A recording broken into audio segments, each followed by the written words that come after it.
Okay, here we have Wally's Evo 3 transmission. This transmission is going to be using a Evo 3 gear set, first, second, third, fourth, and fifth, but it's been modified for Liberty faceplates on 1, 2, and 3, 4. That removes the factory hub and sliders, springs, keys, and synchros, and replaces it with dog engagement on first, second, third, and fourth gears. We're still going to be using a factory synchro gear set for fifth reverse. This transmission is also using a 4-spider center differential with my billet cross shaft, machined for double thrust washers on the spider gears, neat gearboxes, spider gears, and then Torrington Berry modification of the center differential cover. The gear set also has been shop peened, rem treated, and detailed and deburred. So it's all cute with that stuff. It is also using a 300mm output shaft from Boost and Performance along with their billet bearing plate. We have White Shed Speeds billet 1-2 fork. This one's an Evo 3 shift rail set, so it already has forged rail ends. And we have TRE's 3-hole steel early style 3/4 shift fork with the early style rail for roll pin orientation. TRE also makes this shift fork in a 2G style wide hub and slider version, but can either fit the 1G or the 2G shift rail for roll pin orientation. So that's really nice. Now he has a fork that can make it on any of the hub and sliders. It's a 3-hole design. It's nice and durable. Both forks fit perfectly. I had no issues with roll pin orientations, and it made it very easy to work with. Being that we're doing a Liberty faceplated gear set for 1, 2, 3, 4, the shift rail detents that go with these balls in here need to be modified a little bit, just depending on throw. This one specifically only needed a little bit of adjustment of detent location for second and fourth gear when it shifts outward to have 100% engagement of the slider onto the gears. So we'll spin it up a little bit and see what it can do. Neutral first. Speed it up a little bit more. Second. Third. Fourth, third, second, first, second, third, fourth. As you can see, it shifts very quickly. So you got to be careful with that if you're the end user, that you have upgraded shifter bushings for your cables. The shift bracket bushings that go on top, White Shed Speed makes a very nice pair of those. That makes the bracket nice and tight to the transmission. There's no flop around. Inside the car with the shifter assembly, you want to make sure you have upgraded shift rail or shifter bushings for all those components. Shifter base bushings as well. It should shift like a rifle bolt, nice and tight and clean at every single one, and click, lock, and gear.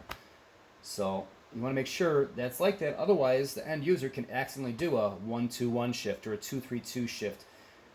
So be careful, be accurate. It shifts very, very quickly. It will go back into gear. There's no more synchros to slow this puppy down where it might say on a 1-2-1, nah, I'm not going on first. Or 2-3-2, nah, I'm not going back in second because you're just going to grind.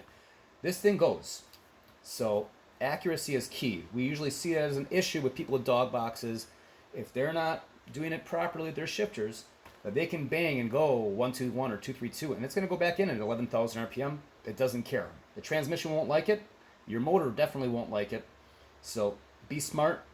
Know where you're shifting. Ideally, use a KDN shifter assembly with a strain gauge shift knob wired into your ECU, and have it with a rev cut or an ignition cut, whatever. Something you can take the load off so it will shift faster between gears, and then you can do flat shifting if you really want. But again, the end user on their shifting is going to be the most important thing about this job. This transmission is also using a billet bearing plate from Boost and Performance, a 300mm output shaft, a Quaife limited slip differential, and then we still have the synchronized fifth reverse gear set. So with the fifth reverse synchros, if you're using a solid hub clutch, you want to make sure that you chamfer the keyways on the edges so that it won't get mushroomed out over time and jam in the hub and slider. The springs can also get damaged over time, so the factory springs like this have a tang that go on the outside and then come back in. Volkswagen makes one that has a tank going outward, and TRE also sells one that's nice and strong. There's a wire one that has an outside tank. Much more durable design for those.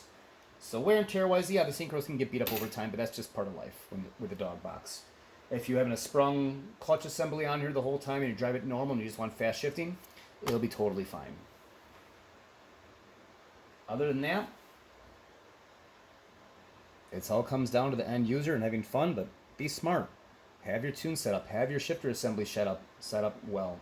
If you're using the KDM, make sure your shift cable adjustments at the two rods that go on here are accurately adjusted.